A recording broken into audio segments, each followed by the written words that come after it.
संजय जी, आपका जानना चाहेंगे कोरोना काल में आपने जनता के बीच रहकर क्या क्या कार्य किए? सबसे पहले तो अनिल जी, मैं आपके चैनल से पालम विधानसभा की सभी जनता को नमस्कार करना चाहूँगा। और उसके बाद मैं बता दूँ आपको कि कोरोना काल में कार्य तो हमने बहुत सारे किए सर। आम आदमी पार्टी की तरफ से, मुख्यमंत्री अरविंद केजरीवाल जी की तरफ से सबसे पहले जो फ्यूड डिस्ट्रीब्यूटर का जो काम था, वो हमारे यहाँ पे एक अम्बेडकर भवन बना हुआ था। अम्बेडकर भवन पे लगभग पर डे 1500-2000 आदमियों का खाना सुबह और शाम मिला करके हर रोज आता था। और हर रोज हम 1000, 1200, 1500 आदमियों को, ये सब आपके प्रयास द्वारा हो रहा था सर? ये हमारी पूरी टीम, मेरे अकेले के प्रयास नहीं सर, हमारी पूरी ही टीम, पूरी पालम विधानसभा की टीम, जिसमें वार्ड 54 के जितने कार्यकर्ता हैं, हमारे संगठन मंत्री पंकज भाई, सचिव हरीश भाई, हमारे पहले वार्ड अध्यक्ष रहे राजेंद्र कश्यप, और मैं खुद भावना बोर्ड के, हाँ जी, जिससे मैं भी, हम लोग जितने भी हमारे यहाँ पे जे कॉलोनी है, इधर उधर से जो भी लोग जो मजदूर करने बाहर से, यूपी बिहार से जो लोग यहाँ पे किराए पे रह रहे हैं, उन लोगों के लिए बहुत बुरा टाइम था सर, आप जानते हैं। तो उन्होंने जो हम मदद कर सके, दोनों टाइम का खाना, सूखा राशन, जहाँ से हमें बहुत से लोग ऐसे भी डोनेटर मिले हमें जो सूखा राशन भी देके जाते थे, सरकार की तरफ से भी राशन हमें मिला, जिसमें हमारी विधायक मेरी बहन भावना गौड़ जी का बहुत बड़ा प्रयास रहा। उन्होंने पहले दिन से, आई थिंक हमारा 24-25 मार्च को लॉकडाउन लग गया था, और उसके बाद मुझे लगता है कि शायद 27-28 तारीख से हमारा काम शुरू हो गया था सर। हमारे पास राशन आता था, जैसे कि हमने उस टाइम से। तो वार्ड के निगम पार्षद वो कौन है सर? यहाँ के वार्ड के निगम पार्षद सर अमन जागड़ा था। किस पार्टी से है? बीजेपी से सर। तो सफाई व्यवस्था कैसी है वार्ड में? सर सफाई व्यवस्था में अमन के बारे में मैं क्या बताऊंगा आपको। बीजेपी का मेरे ख्याल से आज तक के इतिहास में सबसे निकम्मा पार्षद हमें मिला सर। और मैं तो आज सर, मैं पिछले 15 सालों से, जब से थोड़ा बहुत समझने लगे हैं, राजनीति की बातें थोड़ी थोड़ी समझने आई हैं, उस टाइम से और आज तक 15 साल हो चुके। 15 साल से बीजेपी ने यहाँ पे कुछ भी कार्य नहीं किया सर। बीजेपी के कार्य काउंसिलर ने कोई भी काम 54 वार्ड में तो कम से कम नहीं किया। सफाई व्यवस्था पूरी तरह से खराब है? नहीं सर, मेरे यहाँ पे अम्बेडकर भवन बना हुआ है। अम्बेडकर भवन के सामने आप अभी चलेंगे तो मैं आपको दिखाऊंगा, वहां पे कूड़े के ढेर लगे हुए हैं सर। हमारे यहाँ से पुराना पालम वाला जो रोड बोलते थे सर, इस रोड पे आगे जाके पालम गोल चक्कर के पास कूड़े का ढेर लग जाता है सर। अभी तो लॉकडाउन की वजह से स्कूल नहीं खुल रहे। मैं अपने बच्चों को जब सुबह स्कूल में छोड़ने जाता था, वहां पे मैं आपको बताऊं, मास्क लगाना पड़ता था सर। इतनी गंदगी है? इतनी गंदगी है, उस रास्ते से निकला नहीं जाता। तो क्या काम हुआ सर? क्षेत्र की जनता बदलाव चाहती है सर? 100% चाहती है सर। ये आपने पिछले विधानसभा के इलेक्शन में भी देखा होगा, एक बाहुबली नेता ने इलेक्शन फाइट किया सर, विजय पंडित। विजय पंडित एक बाहुबली नेता है जो पैसे के दम पे टिकट लेके आया बीजेपी से, और उसके अगेंस्ट हमारी बड़ी बहन भावना गौड़ जी आम आदमी पार्टी से, उन्होंने चुनाव 36 बिरादरी ने, मैं आपको बताऊं, 36 बिरादरी ने समर्थन किया भावना गौड़ का, आम आदमी पार्टी का। सर जानना चाहेंगे भावना जी के प्रयास द्वारा इस वार्ड में कुछ काम हुए थे? सर बहुत सारे, अनगिनत। थोड़ा गिनवाएं। पिछले 15 साल में सर, मैं फिर दोबारा उसी बात को दोहरा रहा हूँ। पिछले 15 साल में जब से विजय पंडित 15 साल पहले सर बीजेपी का काउंसिलर हुआ करते थे, उस टाइम पे हमारी, जहां मैं बैठा हूँ आज, मेरे ऑफिस के बैक साइड वाली गली बनी थी सर, एक गली, सिर्फ एक गली।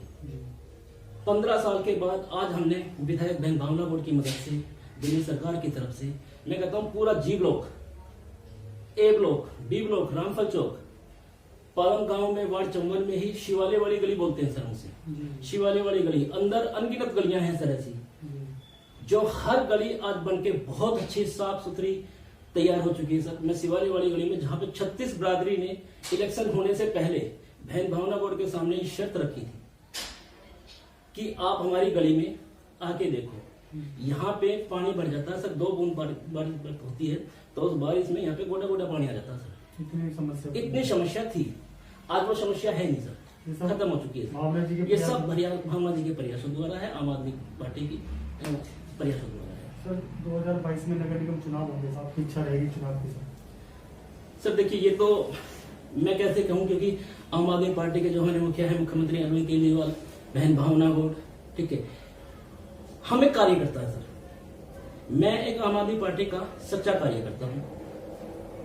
अगर जो पार्टी हमें किसी भी पद पे किसी भी तरीके से हमें कोई भी जिम्मेवारी देगी, हम उस जिम्मेवारी के लिए हमेशा खड़े रहेंगे। हम पार्टी के साथ खड़े हैं, ना कि इलेक्शन लड़ने के लिए, ना कि विधायक या काउंसलर बनने के लिए। अगर जो पार्टी चाहेगी तो हम उनके मार्गदर्शन में हमेशा खड़े रहेंगे। सर किसान आंदोलन की भी बात कर लेते हैं। यहाँ देखते हैं सिंधी बॉर्डर पे किसान बैठे हुए हैं, कोई सुनवाई नहीं, केंद्र सरकार कोई सुनवाई नहीं कर रही। जी। बीच में मुख्यमंत्री दिल्ली के सीएम भी गए थे वहाँ पे, उन्हें भी नहीं मिलने दिया गया किसानों से। क्या लगता है कोई राजनीति हो रही है सर इसमें? सर इसमें राजनीति तो केंद्र सरकार की है। क्यों नहीं किसानों को दिल्ली में अंदर आने दिया गया?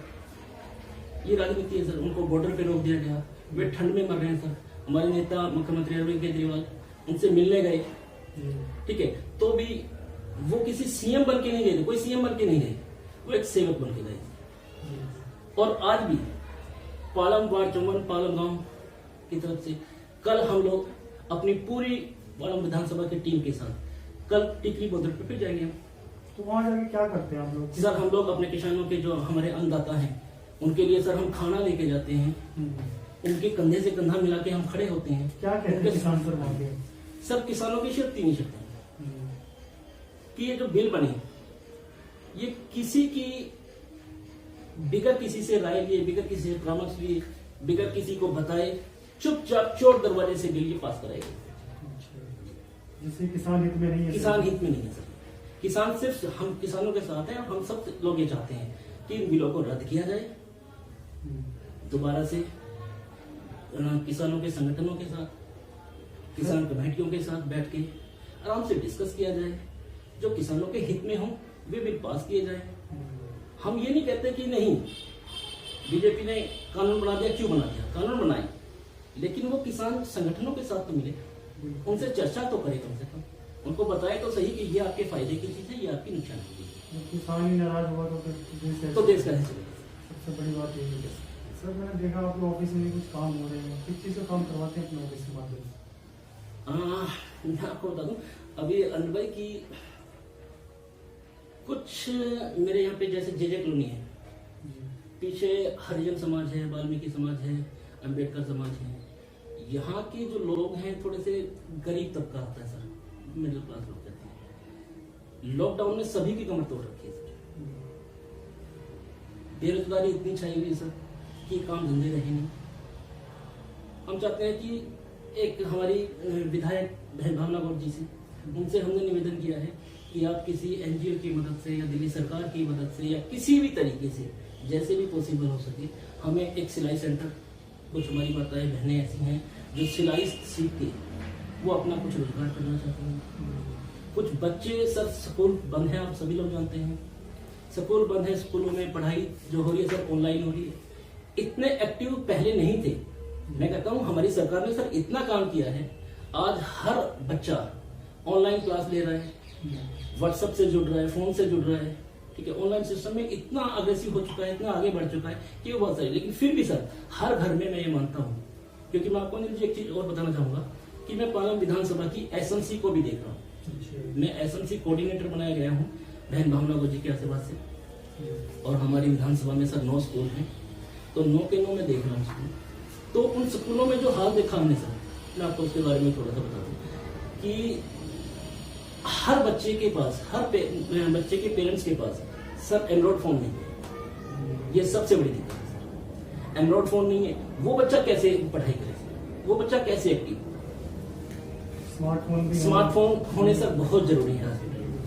तो उसके लिए हम प्रयास कर रहे हैं सर। हमने पहले भी प्रयास किया, हमारे स्कूलों में जाएंगे, किसी दिन आएंगे तो हम आपको दिखाएंगे।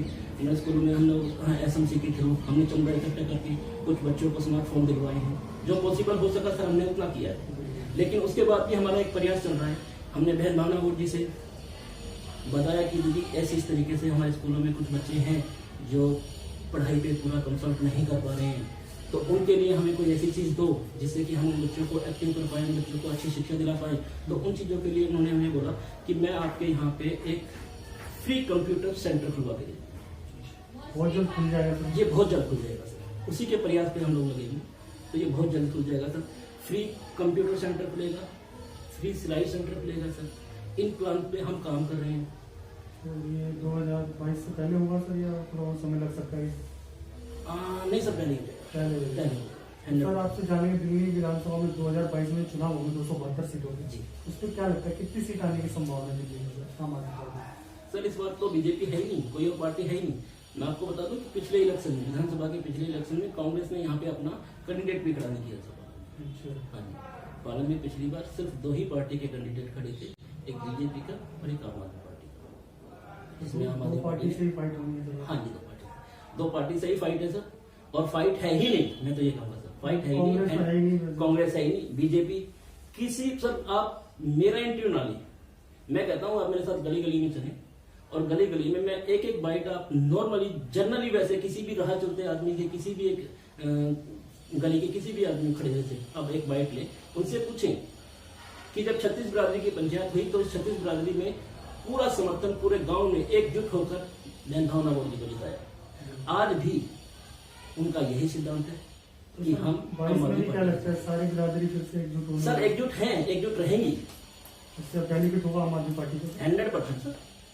अन्य राज्यों के मुकाबले दिल्ली में रिकवरी काफी अच्छी कोरोना की सर, इसका श्रेय आप किसे देंगे, अमित शाह जी को या मुख्यमंत्री दिल्ली के सीएम केजरीवाल जी को? सर अमित शाह जी का क्या श्रेय दे, आप बताइए क्या श्रेय दे? मैं आप ही के चैनल से पूछूंगा, आप ही से पूछूंगा कि क्या श्रेय दे? सर टोटल सारा श्रेय हमारे मुख्यमंत्री अरविंद केजरीवाल जी को लगता है। उन्होंने हर स्टेप पे वो एक्शन किया, वो चीज रखी, वो लड़ते रहे केंद्र सरकार से कि मुझे इतने बेड चाहिए, कितनी लेट मिले, अगर जो वो चीज हमें टाइम पे मिल जाए तो सर हम इसको जो आज हो रही है रिकवरी, वो रिकवरी हम कई महीने पहले कर चुके होते। इसका श्रेय मुख्यमंत्री अमर सिंह को। कुछ मैसेज देना चाहेंगे सर आप? सर मैं तो यही कहूँगा, पालम की जनता को एक मैसेज देना चाहूँगा कि पालम की जनता बहुत समझदार जनता है। उन्होंने जिस तरीके से बहन भावना गौड़ जी का पिछली इलेक्शन में, अभी लास्ट टाइम विधानसभा के इलेक्शन में, उसमें जिस तरीके से समर्थन किया था, हमें उम्मीद है उसी तरीके से उनको समर्थन करेंगे। और आज भी हम उनके ऑफिस में जाते हैं, उनसे मिलते हैं, तो पालम सर एक जाटों का गढ़, ब्राह्मणों का गढ़, वो पालम है। तो यहाँ पे हर ब्राह्मण, हर जाट, 36 की 36 बिरादरी, उसमें हरिजन समाज भी, वाल्मीकि समाज भी, सब समाज, मैं किसी एक पर्टिकुलर एक समाज का नाम नहीं लूंगा, इसमें सारा समाज कंधे से कंधा मिला के भावना गौड़ जी के साथ खड़ा है सर। और आने वाले चुनाव में बदलाव, और आने वाले चुनाव में पूरा बदलाव है, तो पूरा बदलाव है। बीजेपी का काउंसलर हमारे यहाँ पे पिछले 15 सालों से यहाँ पे रहे हैं, लेकिन सर मैं आपको विश्वास दिलाता हूँ कि इस बार 100% बदलाव निश्चित है, आम आदमी पार्टी की जीत निश्चित है। बहुत बहुत धन्यवाद।